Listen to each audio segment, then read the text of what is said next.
आखिर क्यों जन्म लेते ही रोने लगता है नवजात बच्चा? वजह जानकर दांतों तले उंगली दबा लेंगे आप। और लाल, पीला या हरा क्यों होता है दवाई और कैप्सूल का रंग?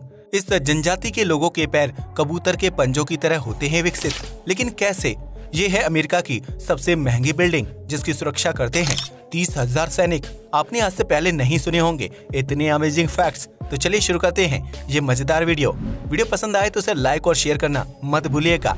नंबर 1, अगर आप उन लोगों में से हैं जो विदेश में जाकर बसना या फिर बिजनेस करने का सपना देखते हैं, तो आपके लिए बहुत ही सुनहरा मौका इंतजार कर रहा है। दरअसल आयरलैंड में एंटरप्राइज नामक एक स्कीम लागू की गई है, जिसके तहत अन्य देशों के नागरिक आयरलैंड में अपना बिजनेस शुरू कर सकते हैं। इसके लिए आयरलैंड सरकार की तरफ से स्टार्टअप करने वाले लोगों को पैसे भी दिए जाएंगे, लेकिन इसके लिए आपको अपना बिजनेस आयरलैंड में रजिस्टर करवाना होगा और वहां रहते हुए अपने काम को आगे बढ़ाना होगा। दरअसल आयरलैंड के कई छोटे छोटे द्वीपों में इंसानों की आबादी तेजी से घट रही है, जिसे दोबारा से सामान्य करने के लिए सरकार की तरफ से एंटरप्राइज आयरलैंड स्कीम को शुरू किया गया है।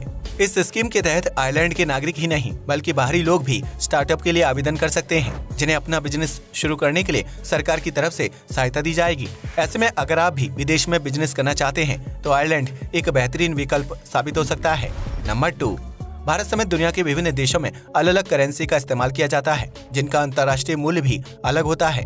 ऐसे में अगर आप विदेशों में घूमने का शौक रखते हैं तो थाईलैंड जाने से पहले वहां के एक अहम नियम के बारे में जान लेना आपके लिए बेहद जरूरी है। दरअसल थाईलैंड में मुद्रा के रूप में थाई बात का इस्तेमाल किया जाता है, जिसे इस देश के नागरिक बहुत ही पवित्र मानते हैं। ऐसे में अगर आपने थाईलैंड में रहते हुए गलती से भी वहां की करेंसी पर पैर रख दिया तो आपके ऊपर आपराधिक मामला दर्ज किया जाएगा। थाईलैंड में थाई बात पर पैर रखना गैर कानूनी है, क्योंकि यहाँ के लोग करेंसी को भगवान की तरह मानते हैं और उसकी पूजा करते हैं।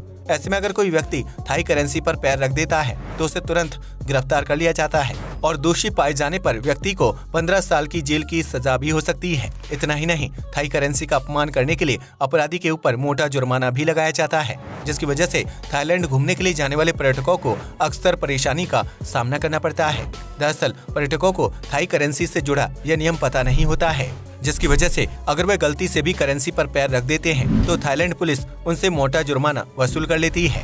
नंबर 3, इंसान के शरीर में पैर बेहद अहम अंग होते हैं, जो हमें चलने फिरने और शारीरिक संतुलन बनाने में काफी मदद करते हैं। ऐसे में इंसान के पैरों के पंजों की आकृति कुछ इस प्रकार होती है कि वह आसानी से पूरे शरीर का भार उठा सके और इंसान को सीधा खड़े होने व चलने फिरने में परेशानी का सामना न करना पड़े। लेकिन क्या आप जानते हैं कि धरती पर एक ऐसी जनजाति भी मौजूद है जिनके पैर कबूतर के पंजों की तरह विकसित होते हैं? जी हाँ, आपने बिल्कुल सही सुना। नॉर्थ तंजानिया में रहने वाले वोडोमा जनजाति से ताल्लुक रखने वाले लोगों के पैरों की आकृति बेहद अजीब होती है। इन लोगों के पैरों के पंजे कबूतर के पंजों की तरह दिखाई देते हैं, जो आगे की तरफ नुकीले और पीछे की तरफ मुड़े हुए होते हैं। ऐसा नहीं है कि वोडोमा जनजाति के लोग किसी खास बीमारी से पीड़ित हैं, बल्कि उनके पैरों की यह बनावट पूरी तरह से प्राकृतिक है। दरअसल जिस इलाके में यह लोग निवास करते हैं वह ऊंची चट्टानों और पहाड़ों से घिरा हुआ है। ऐसे में इन लोगों को अपना ज्यादातर समय पहाड़ों की चढ़ाई करते हुए खड़े खड़े बिताना पड़ता है, जिसकी वजह से उनके पंजों की आकृति कबूतर के पंजों की तरह हो गई है। वहीं इस जनजाति में पैदा होने वाले नवजात बच्चे के पैर भी अपने माता पिता और पूर्वजों की वजह से कबूतर के पंजे की तरह विकसित होते हैं, जिसकी वजह से उन्हें अपने रोजमर्रा के काम करने में आसानी होती है। वोडोमा जनजाति अपने अजीबोगरीब पैरों की वजह से काफी ज्यादा मशहूर है, जिसकी वजह से तंजानिया घूमने के लिए आने वाले पर्यटक इस जनजाति के लोगों से विशेष रूप से मुलाकात करने के लिए पहुँच जाते हैं। वोडोमा जनजाति में डांस और म्यूजिक भी काफी हटकर होता है, जबकि इनके पंजों में उंगलियों की जगह अजीबोगरीब आकृति देखकर हर कोई हैरान रह जाता है। नंबर 4, वैसे तो दुनिया भर में एक से बढ़कर एक शानदार इमारतें मौजूद हैं, जिन्हें तैयार करने में लाखों करोड़ों रुपए का खर्च आता है। लेकिन क्या आप जानते हैं कि अमेरिका की सबसे महंगी बिल्डिंग कौन सी है और इसकी क्या खासियत है? अगर नहीं तो हम आपको बता दें कि अमेरिका के केंटुकी में स्थित फोर्ट नॉक्स को देश की सबसे महंगी बिल्डिंग माना जाता है, जहां ढेर सारी मात्रा में गोल्ड यानी सोना मौजूद है। दरअसल इस बिल्डिंग में एक खास तरह की तिजोरी बनी हुई है, जिसके अंदर अमेरिका का लगभग 42 लाख किलोग्राम आधिकारिक सोना रिजर्व करके रखा गया है। इसके अलावा यहाँ अमेरिका का स्वतंत्रता पत्र, गुटेनबर्ग की बाइबल और अमेरिका के संविधान की असल कॉपी को भी सुरक्षित रखा गया है, जबकि इस पूरी बिल्डिंग को हाई सिक्योरिटी के बीच निगरानी में रखा जाता है। फोर्ट नॉक्स बिल्डिंग को बनाने के लिए तकरीबन 16,000 cubic feet granite, 4,500 yards concrete और हजारों टन स्टील का इस्तेमाल किया गया है, जिसे साल 1936 में पूरी तरह से बनाकर तैयार किया गया था। इस बिल्डिंग के बाहर मौजूद 4 दीवारी पर हर वक्त करंट दौड़ता रहता है। ताकि कोई व्यक्ति गलती से भी दीवार को छूने या फिर उसे पार करके बिल्डिंग के अंदर आने की गलती ना करे। इसके अलावा फोर्ट नॉक्स की सुरक्षा के लिए 30,000 सैनिकों की तैनाती की गई है, जो अलग अलग शिफ्ट में बिल्डिंग के अंदर और बाहर ड्यूटी देते हैं। इसके अलावा फोर्ट नॉक्स को इलेक्ट्रॉनिक सिक्योरिटी भी प्रदान की जाती है, जिसमें एडवांस सेंसर, कैमरा और अलार्म सिस्टम मौजूद है। नंबर 5, किसी भी महिला के लिए मां बनना एक बहुत ही सुखद अनुभव होता है, जिसके लिए वह बच्चे को पूरे 9 महीने तक अपने घर में रखती है। वहीं डिलीवरी के दौरान महिला को अत्यधिक दर्द और तकलीफ से गुजरना पड़ता है, लेकिन बच्चे की पहली रोने की आवाज सुनते ही महिला का सारा दर्द गायब हो जाता है। ऐसे में क्या आपने कभी सोचा है कि आखिर बच्चा जन्म लेने के तुरंत बाद रोने क्यों लगता है और इसके पीछे क्या साइंटिफिक वजह छिपी हुई है? डॉक्टरों की माने तो एक नवजात बच्चा पूरे 9 महीने तक मां के घर में रहता है, जहां का तापमान और माहौल बाहरी दुनिया से बिल्कुल विपरीत होता है। ऐसे में जब बच्चा जन्म के बाद पहली बार असल दुनिया के संपर्क में आता है तो उसे तापमान और माहौल में अचानक से बदलाव महसूस होता है। इतना ही नहीं, उसके शरीर को ऑक्सीजन और पोषक तत्वों की कमी का भी एहसास होता है, जिसकी वजह से बच्चा अपनी जरूरतों को पूरा करने के लिए रोना शुरू कर देता है। नवजात बच्चे का गर्भ से बाहर निकलते ही रोना अच्छा माना जाता है, क्योंकि इससे पता चलता है कि बच्चा सक्रिय है और वह माहौल के परिवर्तन को महसूस कर सकता है। इसके अलावा कई नवजात बच्चे जन्म के तुरंत बाद भूख लगने की वजह से रोने लगते हैं, जिससे डॉक्टर और मां को इस बात का एहसास हो सके कि बच्चे को दूध की आवश्यकता है। इसी प्रकार बच्चा ठंड या गर्मी, थकान और डर लगने जैसी अलग अलग स्थिति में रोना शुरू कर देता है, ताकि वह अपनी जरूरत के बारे में माता पिता को बता सके।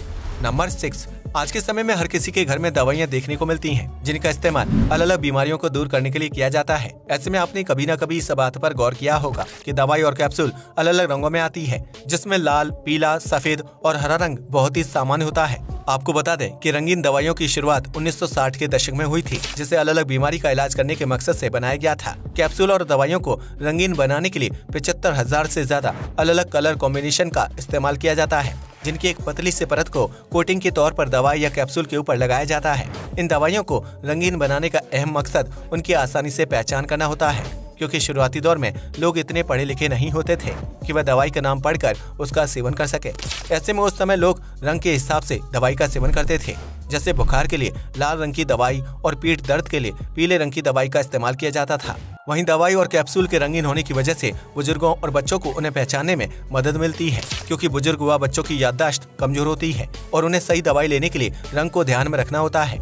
इन सब चीजों के अलावा दवाइयों का रंगीन होना मरीजों को काफी ज्यादा पसंद आता है, क्योंकि दवाई का चटक रंग उन्हें आकर्षित करता है और वे आसानी से दवाई का सेवन कर लेते हैं। इसके अलावा दवाइयों का हल्का और डार्क रंग बीमारी के हिसाब से निर्धारित किया जाता है, जिसकी वजह से सिर दर्द और नींद की दवाई का रंग हल्का होता है, जबकि बुखार और इन्फेक्शन को ठीक करने वाली दवाइयों का रंग अमूमन गहरा होता है। वहीं कई लोग डॉक्टर के पास जाने के बजाय मेडिकल स्टोर से भी दवाई लेना पसंद करते हैं, इसलिए दुकानदार और मरीज की सहूलियत के लिए भी दवाइयों को रंगीन बनाया जाता है।